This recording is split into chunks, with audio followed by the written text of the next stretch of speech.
This is the Gamers Table Independent Edition for Grid Lions. Essentially, you're trying to eliminate your opponent from the board, or at least reduce the amount of points they can get in order to get ahead that way. It's a independent game by Tim Stair. You get 30 tokens at the start, but you place 25, 5 at a time. You alternate back and forth, so it's all 25 put down. So you've got a few extra, 5 extra there in case you get a game, an adapter card, say like Mirror, which will allow you to double whatever tokens you've got in that row. They do have a lot of adapter cards that allow you to change what your grid cards do.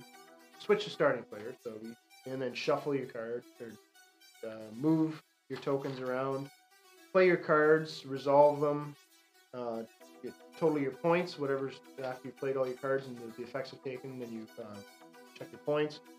Then you draw, and you draw in order the start player. Start player will draw first, and then the next player. And then you discard any excess. You can only allow to have 5 in your hand. And then you check for the late game state. If you have 8 or less tokens on the board, yourself or opponent, then it goes into the late game state. Yeah, and this is the handy sideboard. It's got your turn phases there. It's got the early game rules, your late game rules, and your point bonuses for drawing cards. You got face up discard, face down discard, and your draw deck.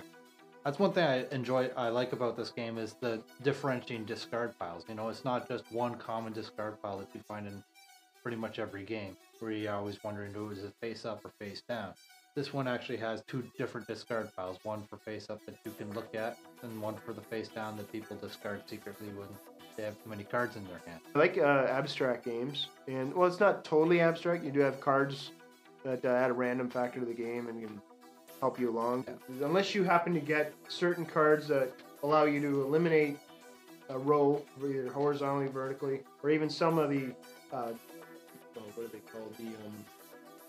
The adapter cards will allow you to change how other cards are played. You can eliminate a couple rows at a time, or change an opponent's tokens to your own color, which is basically what you want to do. Is you want to have more of your color on the board at the end of the game than your opponent's. You want to try and eliminate him from the board.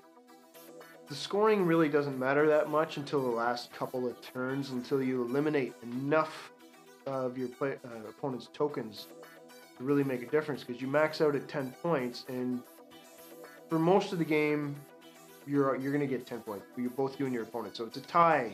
The game is very simple to learn. The rules are clear and concise on one piece of paper back to back. All comes down to the last couple of turns pretty much. If you don't get lucky with your draw, you might end up having to play cards you really don't want to play on rows where you got your tokens. So you got to really make sure you move your pieces around where it's not going to affect you too much. If you got to eliminate those rows, you've got those cards. But you've got your vertical lines are A to I, and your horizontal lines are 1 to 9.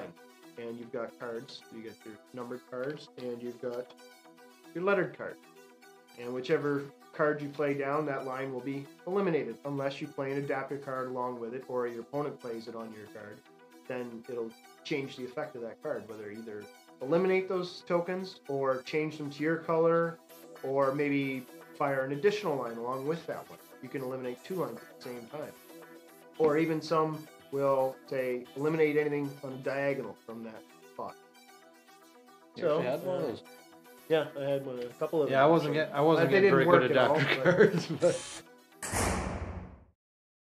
and we'll wrap it up. Yep. I give Grid Lions a 7.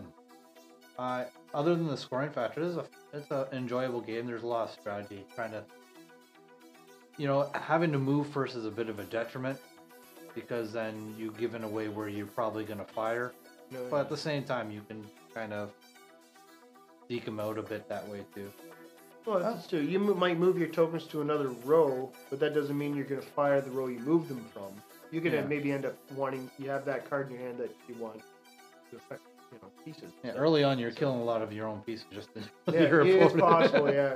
I'm going to give Grid Lions a 7. So, yeah, that's it for this edition of Gamers Table Indie Games Edition. Thank you very much. See ya. Take care.